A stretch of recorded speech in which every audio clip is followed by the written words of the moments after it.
You will together serve the ultimate on this mountain. This is the promise to Moses. You will together serve, you will together worship. We will also together serve. We will also together worship in our community too. We have adapted extremely well to these times. We have increased our calls to each other, and we have frequently connected as best we can, as we do now for this morning's service. But we will serve and worship together in person in the future, not for a while, but we will. And we will use this time to remember how important and irreplaceable that practice is and why. As the huge limiting impact of this pandemic on our lives continues, I'm worried about just making do. As we see this week, democracy under violent attack, or as we become frustrated by others' approach to this lockdown, or simply as we all spend less time with others. I'm concerned about allowing my expectations to gradually lower in people without the joy of being in person to offset the frustration. I don't want to make do with our situation. And worst of all, I don't want us to start assuming that, well, maybe this is what we deserve, this human race. You will together serve. You will together worship the ultimate on this mountain. Ta'avdun et Elohim. You will serve the ultimate. In the Hebrew, the verb ta'avdun means both to serve and to worship. In our tradition, prayer is avodah shebalev, service of the heart. Why does the divine make this promise that we heard in our Torah portion to Moses? Moses has just asked, who am I that I will go to Pharaoh and that I will bring this people out of Egypt?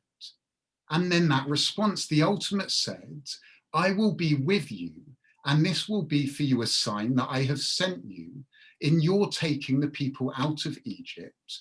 Ta'avdun, you will all serve the ultimate on this mountain. Why does God mention this service? Couldn't a service be considered something of a luxury when confronting mass oppression? Soon in Exodus, Moses will approach Pharaoh and ask that the people be let go just long enough that they can go to the mountain and serve or worship God. And then we wonder whether Moses is being equivocal, is stretching the truth. After all, surely freedom is what is being asked for. But we see here that the promise of worship is real. It's there from the beginning. But why does God bring it up here? Why is it important? What is there in Moses's words and concerns that bring the mention of service? Rabbi, the 11th century French commentator, brings out the power of this promise of service for us. He suggests that when Moses says, who am I to bring out this people? Moses is expressing his concerns both about himself and the people. Rashi is pointing to a key theme in the text and in our lives. The people are hard sometimes. That's to put it mildly. Moses was prompted to go on the run when he saw one Israelite attacking another.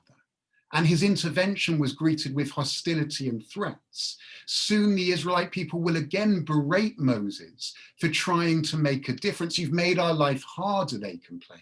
And then even when we're out of Egypt, why didn't you let us stay in Egypt? There was great food there, we bemoan.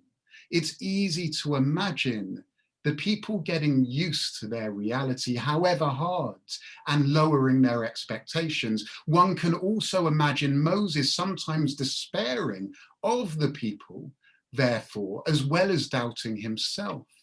Rashi then suggests that the divine, in his response, is responding to both of those twin concerns of self-doubt and doubt in other people. For your doubt in yourself, the ultimate says, I will be with you. for the doubt in the people that you have. They will serve me on this mountain. Rashi movingly imagines what God is saying about the people in making this promise. He imagines the divine saying, as for the merit of the people that they should leave Egypt, this is a big thing for me, this leaving. For behold, in the future, they will receive the Torah on this mountain. That when you bring them out from Egypt, they will serve me on this mountain and receive the Torah upon it. This is the merit that stands for the people of Israel. We learn that the service that is worship is not a pretext. It's the point of the Exodus. The potential to serve and to worship can give us belief in humans, including ourselves, showing us our potential. Service and worship teach us that we can be more and that we are valuable and needed in ourselves.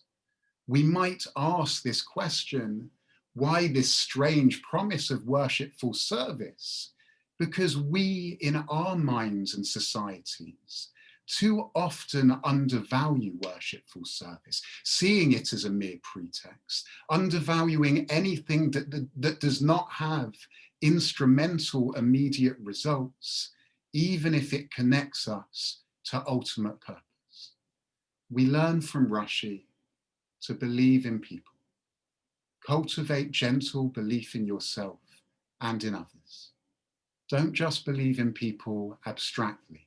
It's much easier to like people theoretically, but believe in the potential and the worth of the person you disagree with, the person you don't see enough, the member you will be sitting next to, yourself. Rashi teaches us to know that despair, that true hopelessness, is unlikely to come with a dramatic bang. You and I risk giving hopelessness a home by allowing our expectations in ourselves and in others to gradually lower. Recognize that they are codependent, your attitude to yourself and to others. You will not be able to sustain being so hard on yourself without soon being secretly hard on others. But cynicism can be replaced by the voice of compassion towards yourself and towards others. Let us serve, let us worship. We learn that it is in serving that we establish belief in ourselves and others. For service insists that we are needed. Service testifies to our purpose, present and future. Let us serve, let us worship. It's crucial that those concepts are related. Our Judaism insists that worship inspires us to service. It insists that spirituality is in part communal and that this community must be spiritual, and that services, those spiritual communal moments, can elevate us towards purpose and people. We can find in spiritual practice the call to serve others, to fight for justice and equality, to protect democracy, but not just that.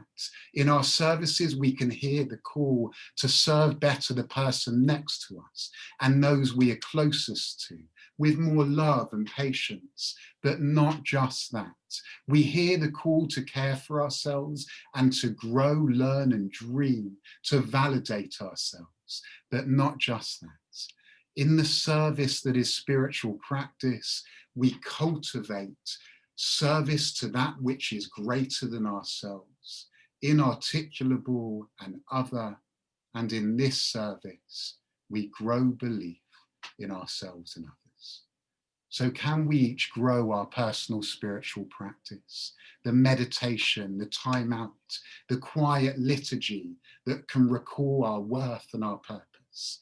Later this month, on the last 2 Tuesdays of January, we come together in our community to sing and to give ourselves the skills to own our practice and our communal practice more.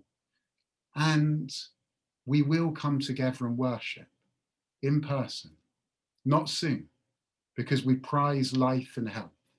It will be months until we have 50, 100, hundreds in our sanctuary, singing, reflecting, hearing that call to serve others and beyond.